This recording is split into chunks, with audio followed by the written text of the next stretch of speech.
Hello guys, ये मैंने एक सीरीज शुरू की थी जीके की। फर्स्ट पार्ट मैंने आप लोगों के लिए 10 क्वेश्चंस का बनाया था और डाला था, जिसमें मैंने कुछ मल्टीपल चॉइस क्वेश्चंस लिए थे, इम्पॉर्टेंट क्वेश्चंस लिए थे, थोड़े अलग क्वेश्चंस लिए थे। ये उस सीरीज़ का दूसरा पार्ट है जिसमें मैं फिर से आपके लिए 10 क्वेश्चंस लेकर आई हूँ, बट इस बार मैंने 4 ऑप्शंस की जगह मेन आंसर ही लिख दिया है। ठीक है, तो देख लेते हैं 10 क्वेश्चंस की सीरीज़ को। शुरू करते हैं। पहला क्वेश्चन है, सुरेश बाबू माने का वास्तविक नाम क्या है? आप सभी जानते होंगे सुरेश बाबू माने के बारे में। ये किराना घराने के गायक थे। ठीक है, इनका वास्तविक नाम था अब्दुल रहमान। दूसरा क्वेश्चन है हमारा, चित्रा वीणा का वादन किस प्रकार किया जाता है? चित्रा वीणा के बारे में आप सबने सुना होगा। ये 7 तारों वाली वीणा है। इसको ही परिवादिनी वीणा के नाम से भी जाना जाता है। ठीक है, ये इम्पॉर्टेंट है। कई बार ऐसे आ जाता है कि परिवादिनी वीणा का दूसरा नाम क्या है, तो है चित्रा वीणा। और इसका वादन किस प्रकार किया जाता है? उंगलियों से इसका वादन किया जाता है, उंगलियों की सहायता से। थर्ड क्वेश्चन देख लेते हैं, हंस वीणा का आविष्कार किसने किया है? ठीक है, तो हंस वीणा का आविष्कार किया है पंडित रवि शंकर ने। आप सभी जानते हैं पंडित रविशंकर के बारे में। भारत रत्न हैं ये, और सितार बजाते हैं। और इनके गुरु का नाम आप मुझे कमेंट करके कमेंट बॉक्स में ज़रूर बताइएगा। इसके साथ ये भी बताइएगा कि पंडित रविशंकर के जो भाई हैं वो कौन हैं और किस विधा से जुड़े हुए हैं। ठीक है, नृत्य करते हैं वो, तो नृत्य की किस विधा से जुड़े हुए हैं ये आप लोग मुझे कमेंट करके प्लीज़ बताइएगा। फोर्थ क्वेश्चन देख लेते हैं, संगीत समारोह का पितामह किसे कहा जाता है? आई एम श्योर आप सबको पता होगा संगीत समारोह का पितामह किसे कहते हैं।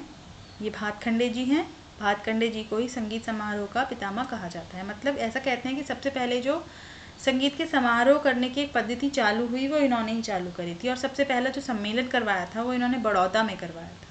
ठीक है, ये ध्यान रखिएगा। और इनको किस किस नाम से जानते हैं?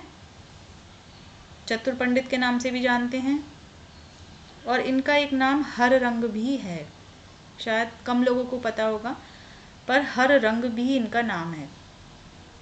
ठीक है, इनके बारे में कुछ और फैक्ट्स आप लोगों को बताती हूँ गाइस।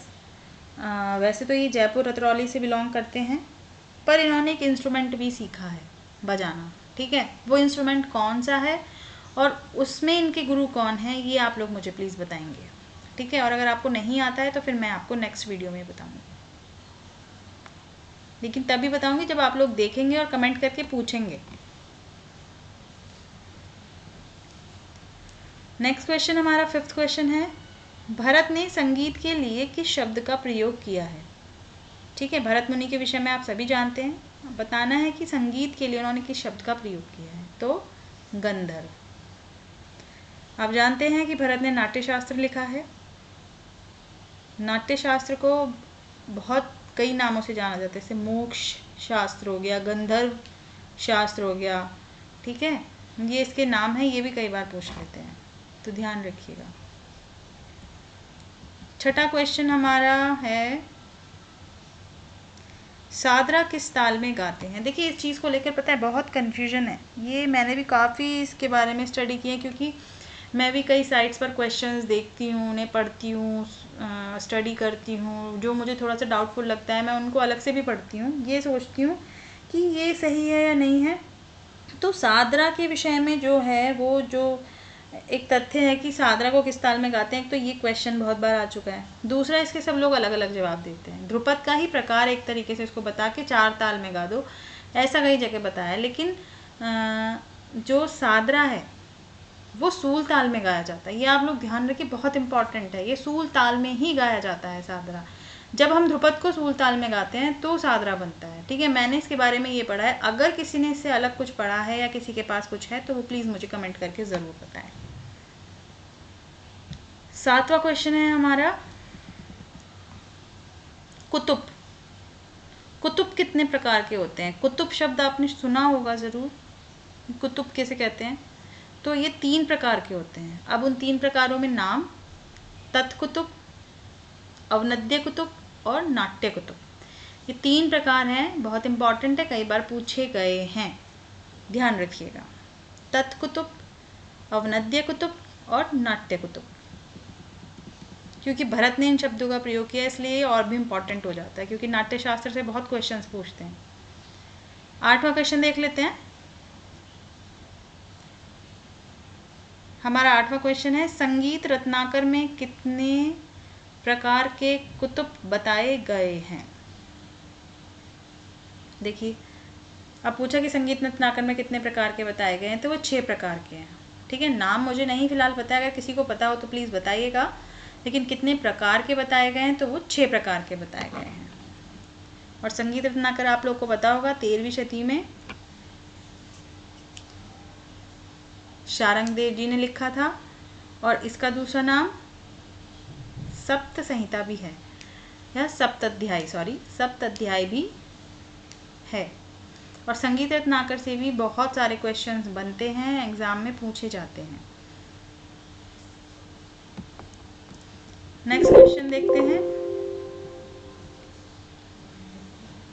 मारू बिहाग किस प्रकृति का राग है? ये क्वेश्चन एक राग से है। मारू बिहाग जो है बहुत सुंदर राग है।